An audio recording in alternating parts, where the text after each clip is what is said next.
धुली वंदन तुम्ही करतच नाही तर कशाला आगावपणा बोलायले धुरुडा. मी पाहतो ना, माझ्याकडे डोळे खराब आहेत का, माझ्या गोळ्या संपल्या आता का, पागल झालोय. धुरुडा. धुरड्याच्या दिवशी तुमच्याकडे प्रथा काय काय आता? मद्यपान करणे, मांसाहार करणे. कोणी प्रथा लावली माहितीये तुम्हाला? आपल्याकडे आपण ज्या घरी कन्या दिली जोशी काका, ती मुलगी जर तिच्या सासरी मृत्यू पावली तर बापाकडचे लोक सासरच्या लोकांना अटक करतात. कळालं ना वाक्य? हो तांदळे मामा, बरोबर आहे ना? होय गजू काका. तिच्या माहेरची लोक कस काय मेली म्हणून अटक करते. ही कुठं मेली माहिती तुम्हाला? माहेरी. गुरुजी, माहेरी मेल्यामुळं तिचे मालक मेहुण्याकडे आले आणि मेहुण्याला विचारलं माझी बायको मेलीच कशी. याच्याकडे तरी कुठं उत्तर होतं? यानं सांगितलं तिनं आगावपणा केला, तिला अग्नी प्रसन्न होती, मी काय म्हणलं नाही माझ्या मुलाला जा, पण ती मृत्यू पावली. याला शांत बसावा म्हणून मद्याचा कुंभ दिला. मद्य पेल्यामुळं याचा जठराग्नी भयानक तापल्यामुळं याला मांसाहार दिला. वाक्य थोडक्यात आठवितो. त्याची बायको पौर्णिमेच्या दिवशी मेली म्हणून त्यानं जास्त दारू पिली. मुद्दाम होऊन धुरड्याच्या दिवशी दारू पिणाऱ्याचं कोण मरतय?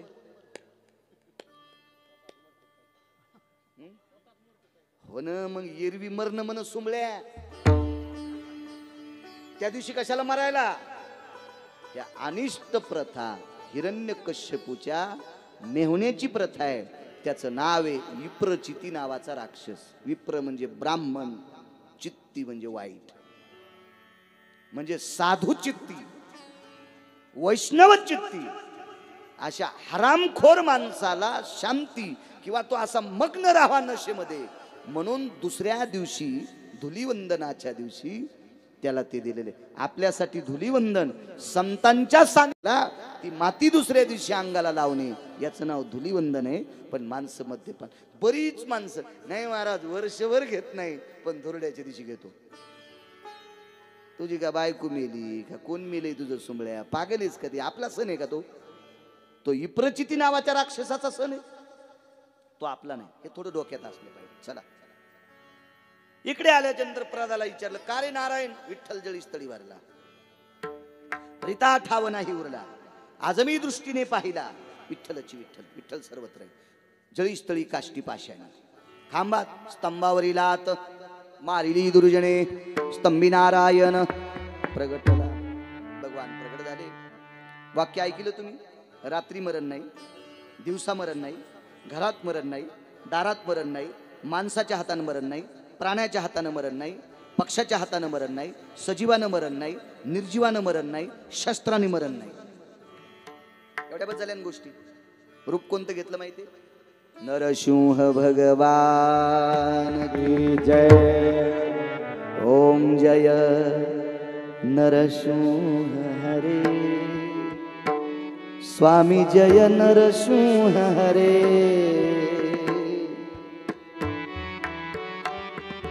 भगवान नरसिंह भगवान प्रगट, लक्ष्मी सरस्वती नरसिंह भगवान. माणसाच्या हाताने मरण नाही, इथून खाली माणूस. प्राण्याच्या हाताने मरण नाही, इथून वरी केशरीचं डोकं. रिशाती पारणी अंगाती भूतम, रिशाती पारणी अंगाती भूतम. रिश म्हणजे अस्वल, पारणी म्हणजे हात.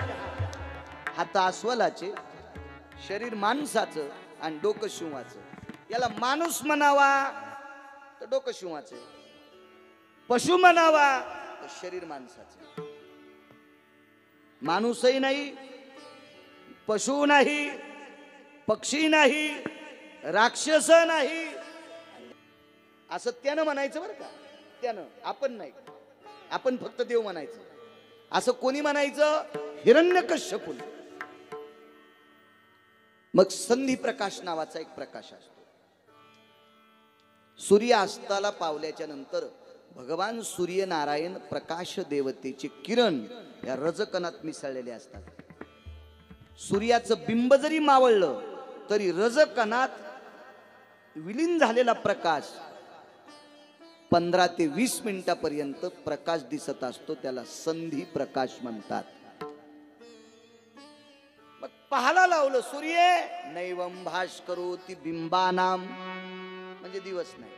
बरं रात्र म्हणावा तर अंधार नाही ग. रात्र नाही आणि दिवस नाही, मधला काळ घेतलं उमऱ्यावर. गेहेशी त्यागा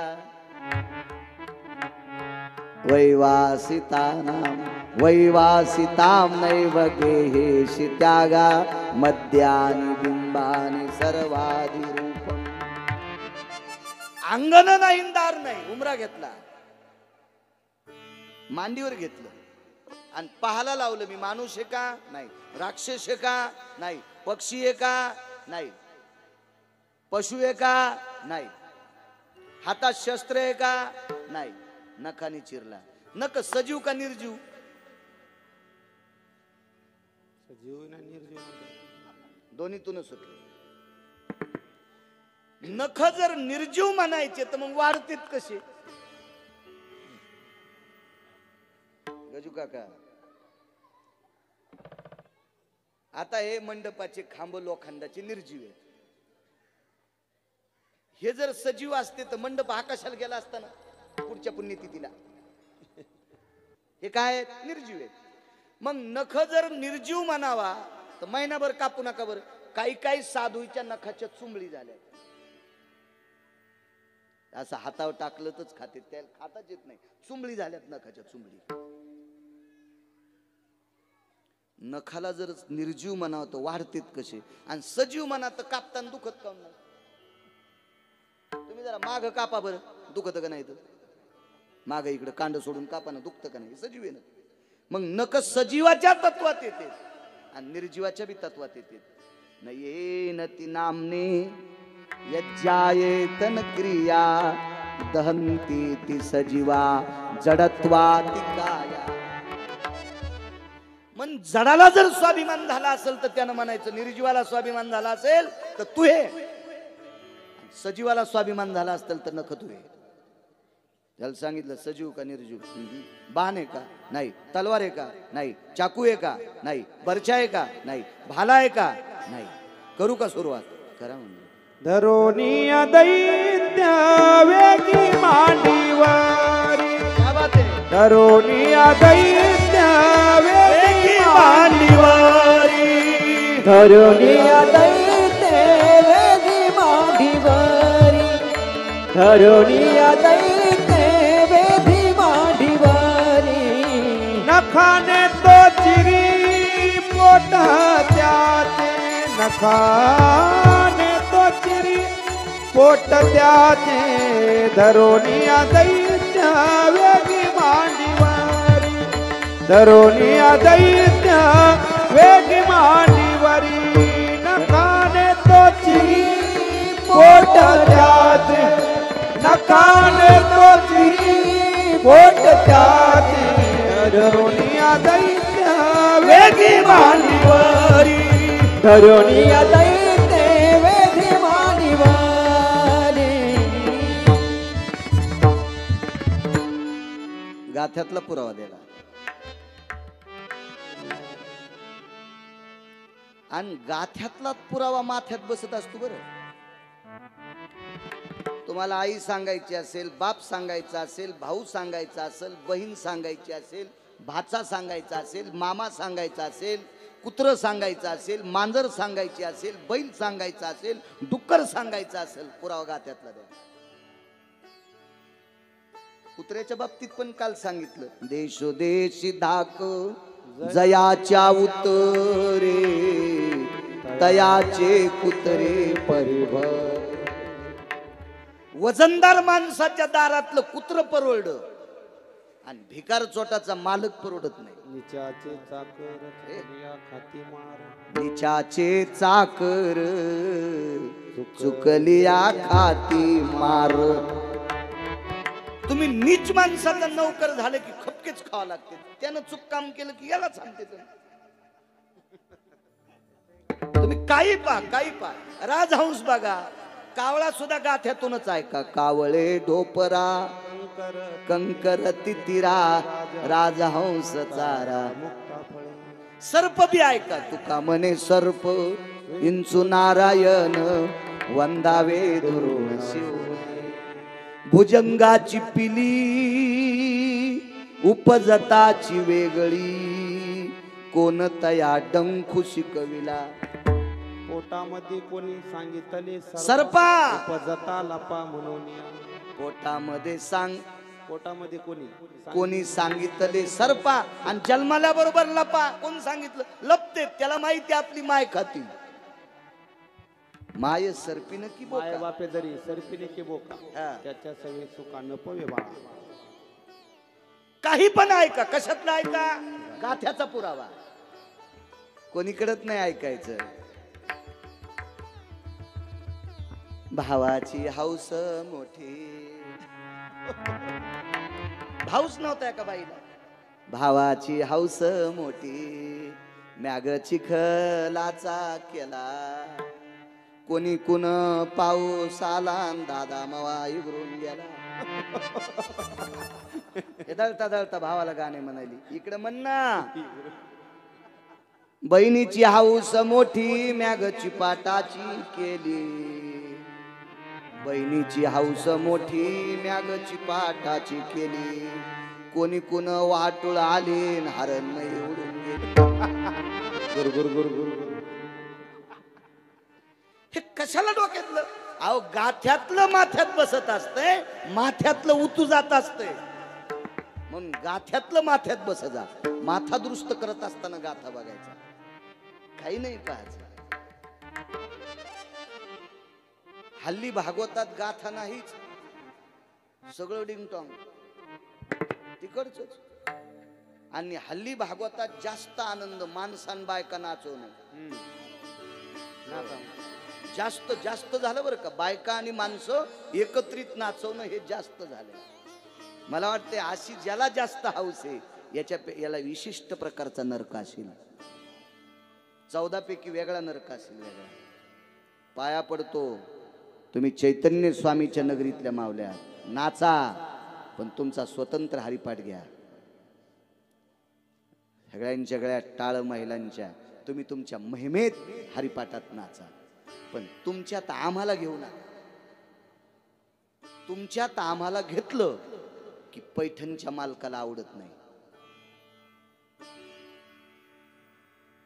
गिरगावचा बाळ्या काही बी सांगलो तुम्ही कशाला मान्य करता. पण गिरगावच्या बाळ्यानं गाथ्यातलं सांगितलं तरच मान्य करा. ऐका पैठणच्या मालकांचं. ऐका ऐका ऐका. कोण पैठणचे मालक. 36 वर्ष जगाचा बाप आपण गोनगुळ्या उघडू बेजारी तरी आपल्या स्वप्नात नाही. आणि तो नाथांकडे धोत्र धुवाला होता. धोत्र हरिपंडिताचे कपडे धुतले. गिरिजा काकींचे लुगडे धुतले. लुगडे. त्या मालकांचं वाक्य मारा. त्या मालकाच्या वाक्याला तडा दिल्यावर आपल्याला कुठं हरपळा हे देवाला तरी कळन का. म्हणून विशिष्ट प्रकारचा एक वर्ग आहे बरं का प्रत्येक गावात. ते परमार्थ गढूळ करण्याच्या ना मागे. त्याला काही घेणं नाही. त्याला फक्त परमार्थ गढूळ करायचा आहे. पण विशिष्ट प्रकारच्या वर्गाला राग आला तरी येऊ द्या. पण या स्वामींच्या परंपरा तुम्ही मोडू नका. या स्वामींचे तत्व सांभाळा. या संन्यासाचे तत्व सांभाळा. या ब्रह्मचार्याचे तत्व सांभाळा. तुम्ही गावाचं स्वर्ग व्हायला वेळ लागणार नाही.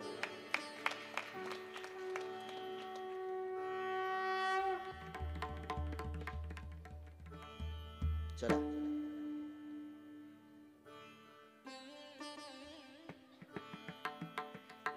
मारलं हिरण्यकश्यपूला. प्रल्हाद काय देऊ. देवा राक्षसाच्या कुळात जन्माला आलो. मला किती मानतोस. देवान सांगितलं कुळ जरी राक्षसाचा असेल पण तुला त्रास देत होता याच्या करता हे अवतार घेतलाय बघ. तेव्हा जुळे लेकरं होतील, तिळे लेकरं होतील. एका लेकराला 2 डोके असतील, 2 नाका असतील, 4 हात असतील, 2-3 पाय असतील, कुठंतरी एखादं वेगळं अवयव असेल, अशी लेकरं जन्माला येतील. पण असं लेकरू एखाद्याला झालंय का? डोकं शिवाचं, शरीर माणसाचं, हात अस्वलाचे, असं ऐकलं का? पाहिलं का? आपल्या देशात जाऊ द्या, विदेशात तरी. बरं असं काय औषध दिल्यावर त्या आईला डॉक्टरनं औषध दिल्यावर असं लेकरू होईल? हे तुझ्यासाठी घेतलंय रे बाळा, तुझ्यासाठी घेतलंय. प्रल्हादाला कडेवर घेतलं, नाम प्रल्हाद उच्चारी, कडेवर घेतलं. भक्ती सुखे नाहाला. देवा एक बोलू का? माझे पिता जरी वाईट असतील देवा, माझे पिता जरी राक्षस कुळातले असतील, राक्षस असतील, पण देवा त्या अपवित्र कुळात मी भजन करणारा जन्माला आलो. बघ ना आमच्याकडे काहीतरी, बघ ना देवा, बघ ना रे देवा, बघ ना देवा. मास्तरचं पोरग मास्तर झालं, काही नवल नाही रे. डॉक्टरचं पोरग डॉक्टर झालं, काही नवल नाही रे. इंजिनियरचा मुलगा इंजिनियर झाला, काही नवल नाही रे. महाराजाचं पोरग महाराज झालं, काही नवल नाही रे. ज्याचा बाप दारू पितून पत्ते खेळतोय त्याचं पोरग महाराज झालं, याची पाठ थाप ठेवणार देवा.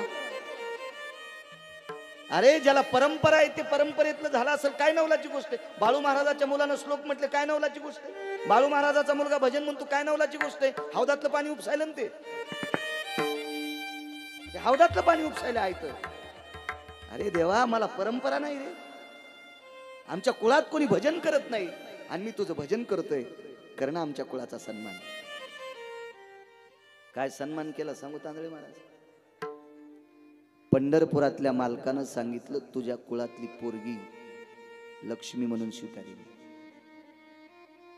आपल्याकडे लग्न करून आणलेल्या मुलीला काय म्हणतात? लक्ष्मीच म्हणतात ना, लक्ष्मीच.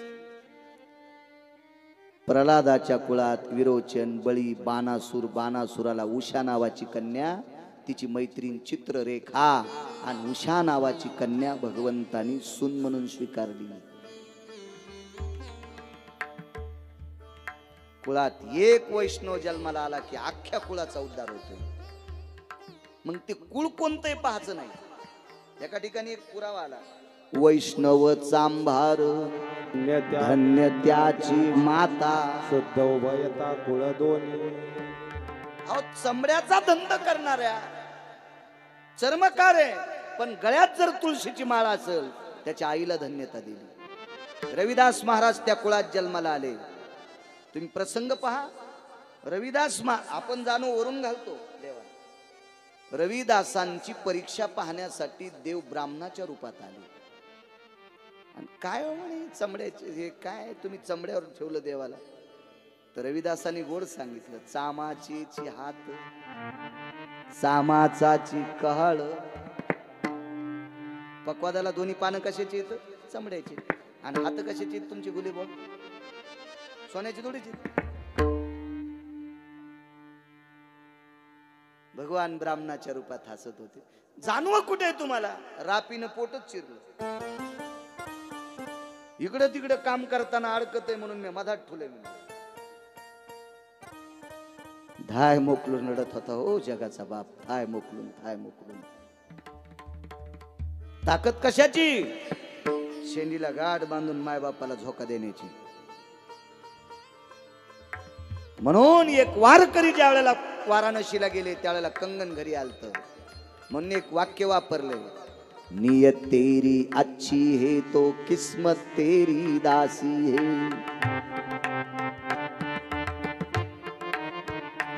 ए कर्म तेरा अच्छा है तो घर में मथुरा काशी है. कर्म तेरा अच्छा है तो घर में मथुरा काशी.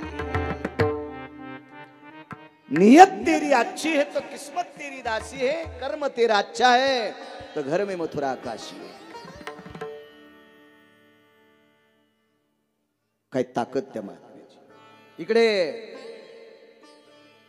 राक्षसाच्या कुळाचा उद्धार केला, पुनीत केलं.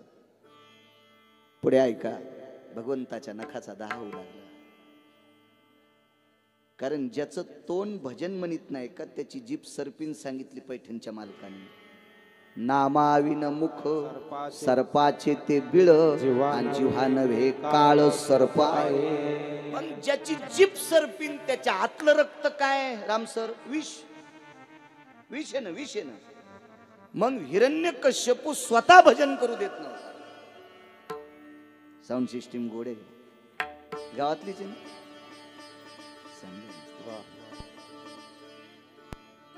लग्न झाले ना. कसं आहे, आपल्याकडची एखादी पोरगी दिली असती म्हणजे आपल्या सप्त्यात न्यायला सोपं गेलं असतं.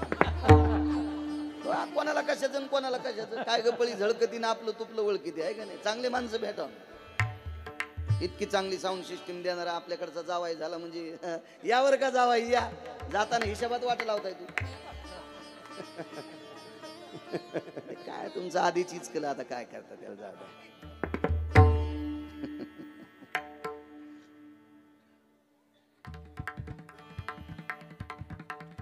नखाचा दाह होऊ लागला. तेव्हा ज्याच्या वाणीमध्ये भगवंताचं चिंतन नाही त्याचं पूर्ण शरीर विस्मय असते. विस्मय विस्मय असते. ज्या वेळेला भगवंताने त्याचं पोट विदारलं त्यावेळेला त्याचं विष नखाला दाह करीत होतं. करावं काय? भगवंतानं अशी नखे झटकिल्याबरोबर हिवराच्या झाडावर पडलं.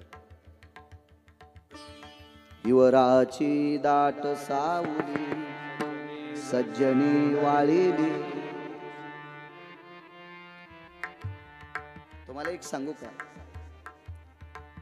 आजही हिवराच्या लाकडावर स्वयंपाक करण्यासाठी जुन्या काळातल्या मावल्या नाकारतात. हिवराचं लाकूड इस्तवात टाकल्याच्या नंतर त्याच्यात विशिष्ट प्रकारचा एक धूर आहे. तो धूर शरीरातलं सूक्ष्मीकरण करण्याऐवजी फुफ्फुसावर अटॅक करून शरीरावर इतरत्र प्रकारचे रोगाचे कारण वाढवत असतो तो धूर. तुम्हाला एक सांगू का? एक ठराविक लाकडं आहेत हवनात वापरली जातात सामुग्री. मला तिला संमिदा म्हणतात ना. संमिदा रुटीचा असेल, आंब्याचा असेल, वडाचा असेल, पिंपळाचा असेल, जांभळीचा असेल, शमीचा असेल.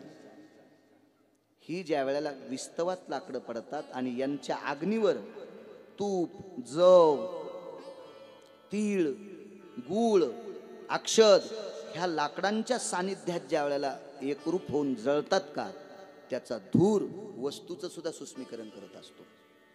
म्हणून आपल्याकडे वास्तुपूजा करण्याची पद्धती ते ह्या वस्तू टाकून. हिवराला एक विशिष्ट प्रकारची अशी गंडल येतात. हिवर जर जुनाट असेल ना त्याच्या फांद्याला अशी गंडल येतात. सुनेला जर सासू आवडली नाही तर एका दिवशी संध्याकाळी खिचडी, भजे, कुरकुरीत पापड सासूला यथेच्छ खाऊ घालायचे आणि एक हिवराचं गंडल आणून असं बारक्या दगडावर घासायचं आणि थोडंसं दुधात टाकायचं आणि म्हणायचं आत्या हळदीचं दूध प्या. सकाळच्याला कपडा आणायला जायचं. सोपं झालं त्याला. अण्णा पण नाही हो नाही, ऐका ना पुढचं अण्णा, ऐका ना ऐका ना ऐका ना पुढचं. असं कसं सांगेल काही बी. मग ज्या सुनेनं सासूसाठी असं केलं त्या सुनेला अशी सून भेटणार. दिवा लावता लावताच सासू झोपल्याच्या नंतर मुद्दाम अंगावर टाकणार. बाई रात्री उंदरानं दिवा पाडला आणि आत्या रात्रीच जळाल्या. अशी सून तिला भेटल. हिवरामध्ये 20 सांगितलं बरं. अजून 5 चार तत्व आहेत पण वेळ फार पुढे गेलाय. आज काय करायचं माहितीये का? भगवंताचा जन्म म्हणून नारळ तर फोडायचंच. मग सांगतो सगळ्या कथा. इंटरव्हेल तुम्ही म्हणू लागले बापू बरं आता हे माणसं आहेत मी का रेडे आहे का? मग का गुडघे दुखत नाहीत का? मग एरीच अपघातात मोडलेले आहेत याच्यानंतर आधीच तर रेंज येते. पण 1 तर 3 तास हल्ली 3 तास भागवतात झाक्या मध्ये एक अर्ध प्रमाण तर बद्ध आहे. मुद्दाम आहे प्रमाण पुरावा देण्यासाठी आहे पुरावा. काय होतं माहितीये का? जितका वेळ भगवंताच्या चिंतनात घातला का तितका वेळ वक्त्याला त्याचा आशीर्वाद मिळत असतो. आणि वक्त्यानं 3 तास जर इतरत्र कामात घातले तर श्रोत्यांकडे मिळालेल्या आभास पापाच्या प्रत्ययानं वक्ता नरकाला जात असतो. म्हणून आपल्या घडीचे काटे कुरकुर कुरकुर कुरकुर फिरते ते बघत राहायचं नाही, आपण आपलं बोलत राहायचं.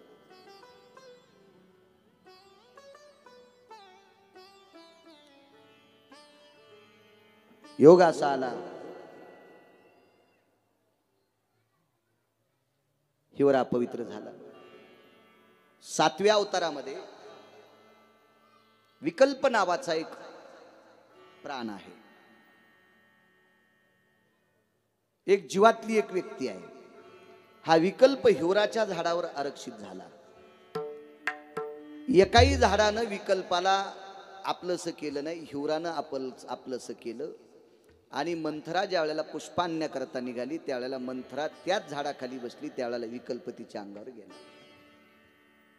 विकल्पाला हिवराच्या झाडावर बसण्यासाठी देवतेनं सांगितलं, कारण विकल्पाला सांगितलं एकही झाड अपवित्र नाही तुला बसू द्यायला, बेशरम सुद्धा बसू देणार नाही, बेशरम सुद्धा बसू देणार नाही. का नाहीच जर काठी भेटली तर पताका बेसरामाच्या काडीत पण लावता येते, कारण पताकीत इतकी ताकद आहे. काडी कोणती लावली ती सांगूच नको, पताका त्याला पवित्र करते. साबरी वाढिन्नल्या सरळा वरी फळनात पोकळा कास्तन झाले गळा शिळी जैशी. एवढं अपवित्र. म्हणून तर गोकर्ण चरित्रामध्ये 7 कांड्याच्या येळूमध्ये धुंदुककारी बसिलता.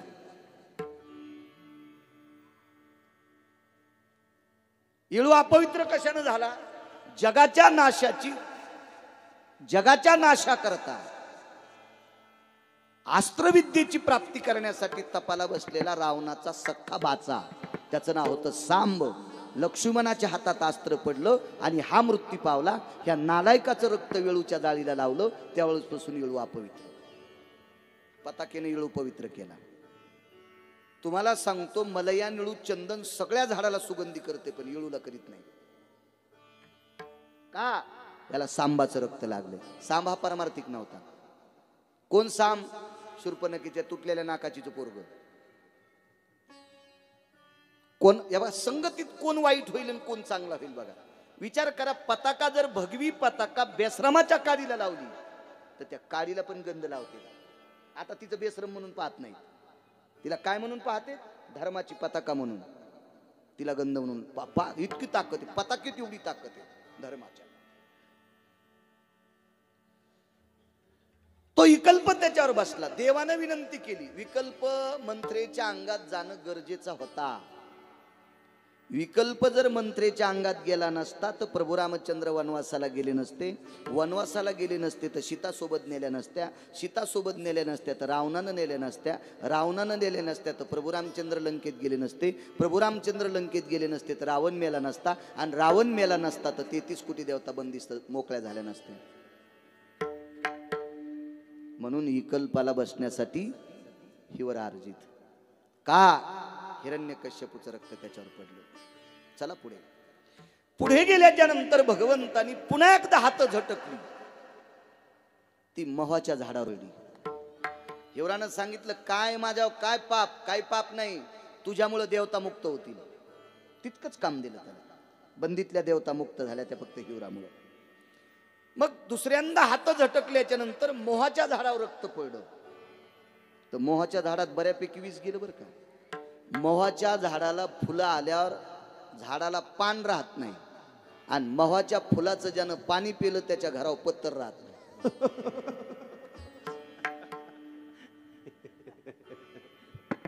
हे ओरिजिनल विष गेलं मोहाच्या झाडाला, ओरिजिनल. पण तोही शरण आला. आमचं काय असं पाप की देवानं आमच्यावर टाकलं? मग लुप्तादि पिंडाति वसंती काला यतोति तर्पण्य द्रोणे स्थितायाम यत चंदनेनम यत पिंडजायम पितरादि तृप्ति आधिपत्याति जायम. त्याला वरदान दिलं, पितृपक्षाच्या दिवशी तुझ्या पानाची केलेली पंत्रवाळी त्याच्यावरचा नैवेद्यच पितराला अर्जित होईल. आणि त्या मोहाच्या पानाचा द्रोण करायचा, त्याच्यात ते हळीत उगळायची आणि तोच गंध पक्षाच्या दिवशी पितराला लावायचा या बोटाने. त्याला ते वरदान देऊन टाकलं. आता थोडंसं विस राहिलं बरं. मग करावं काय? औदुंबराचं झाड होतं, त्याच्या पानामध्ये नख रोवली. देवाचं विष शमन झालं. औदुंबरानं सांगितलं, प्रभू हे काय टाकलं आमच्यावर? काही काळजी करू नका, तुमच्यात 3 देव बसतील, ब्रह्म विष्णू महेश, चतुरस्थानी, अष्टमस्थानी आणि द्वादशस्थानी. ज्या वेळेला गुरु येत असतो त्यावेळेला माणसाला तो अनिष्ट ठरत असतो. ज्याला चतुर, अष्टम आणि द्वादश स्थानात गुरु असला की दुसऱ्याचं भांडण मिटवायला जाणाऱ्याला पण काठी लागत. गुरुचा कोप असा असतो. आणि या गुरुला जर शमन करायचं असेल तर गुरुवारी ती बारकी खडी साखर म्हणतात ना, कल्फी, ही खडी साखर नागिनीच्या पानावर ठेवून ते नागिनीचं पान आणि खडी साखरी औदुंबराच्या बुडाला ठेवायची आणि 11 प्रदक्षिणा करायच्या.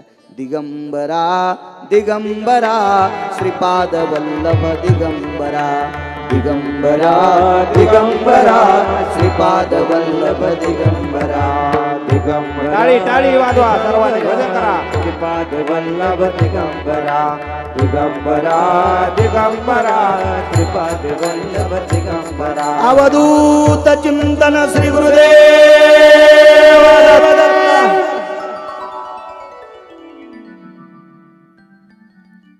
दुसरा आशीर्वाद दिला, तुला सतत फळ येईल. औदुंबराचा बार कधी संपत नाही. एक फुलवारा गेला की दुसरा येत असतो. नित फळ उंबराशी सतत. उमराच्या दोड्याची भाजी खात जा कधी कधी. शरीरातले 3 प्रकारचे आजार कायमचे नष्ट होतात. कायमचे जातात 3 प्रकारचे आजार.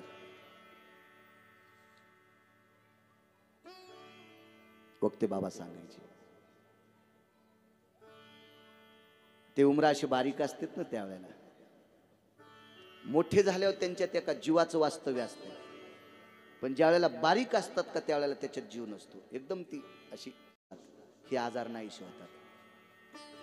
म्हणून शांती ब्रह्म एकनाथ महाराजांकडे सोन्याची जरी ताट होती तरी महाराज केळीच्या आणि पलाश पात्राच्या पंत्रावळीवर जेवत होते.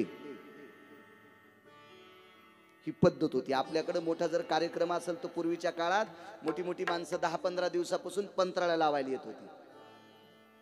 आता आपण उत्कृष्ट प्रकारच्या प्लॅस्टिकच्या पात्रावर जेवतो म्हणून एक एक पसा गोळ्या खातो.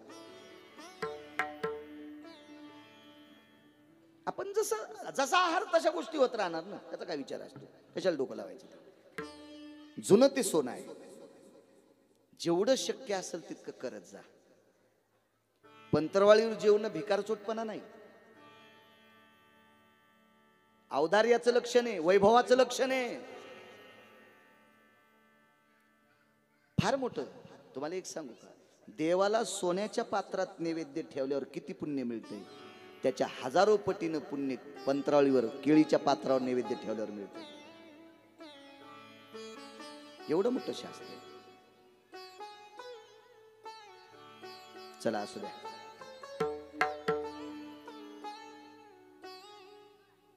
इति श्रीमन महाभागवते पुराणे सप्तम स्कंधो अध्याय हरये नमः. अर्धा तास शिल्लक झाला का? होऊन गेला टाइम? असं का? हो दे. काय होता हातात हे सगळं. जाऊ द्या, काय होते 10-5 मिनिटं शिल्लक बोललं. स्वामींची सेवा आहे काय तर काय होते. चलो द्या. नाही आता नाही, मी असा गडी नाही ना बैलाला मारणार.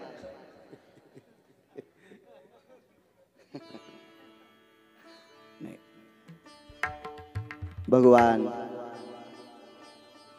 चंद्रवंशात जन्माला आले.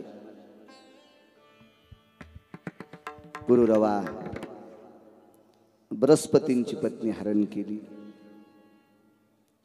वेगात सांगतो त्यापासून बुध नावाचा पुत्र झाला. हा बुद्धी प्रगल्भ होता. यापासून जो वंश झाला त्या वंशाला चंद्रवंश म्हणतात. या वंशात जगदानंद कंद जगतपती भगवान कृष्ण परमात्मा जन्माला आले. एखाद्या नारळाची शेंडी काढा, विस्तारपूर्वक उद्या सांगतो. आजचा 5वा दिवस आहे. काढलेली ठीक आहे नारळ आहे ते काय काढली शेंडी, काढली शेंडी. भगवान जन्माला आले. 8 वर्षाची मूर्ती आहे. युगल कृष्ण, गोपी कृष्ण, राधा कृष्ण, बऱ्यापैकी 8 प्रकारची नाव आहेत.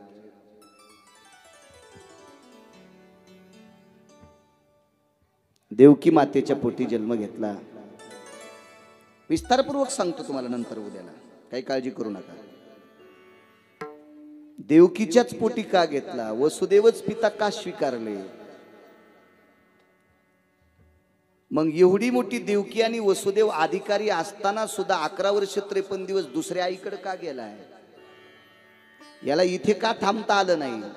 देवकीचे 6 तिच्या भावानी का मारले? योगमायेनं तिथं 7वा का गेला?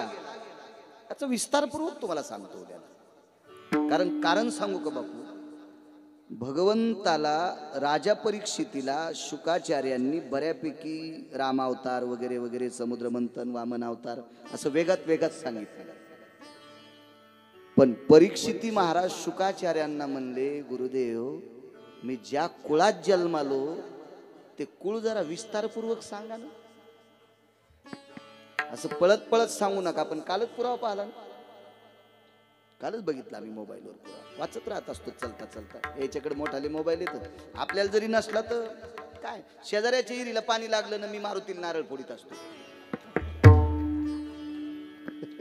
आमच्या पोरायची आई म्हणजे माझी बायको मला म्हणली, त्यांच्या विहिरीला पाणी लागलं ना, आपण मारुतीला कशाला नारळ फोड? म्हणलं तू इडी आहेस.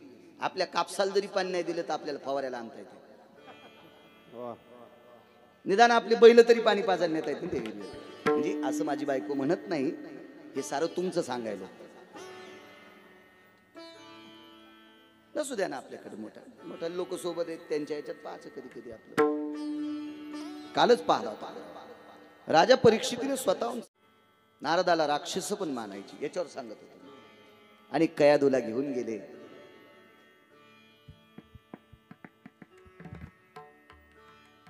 वैकुंठ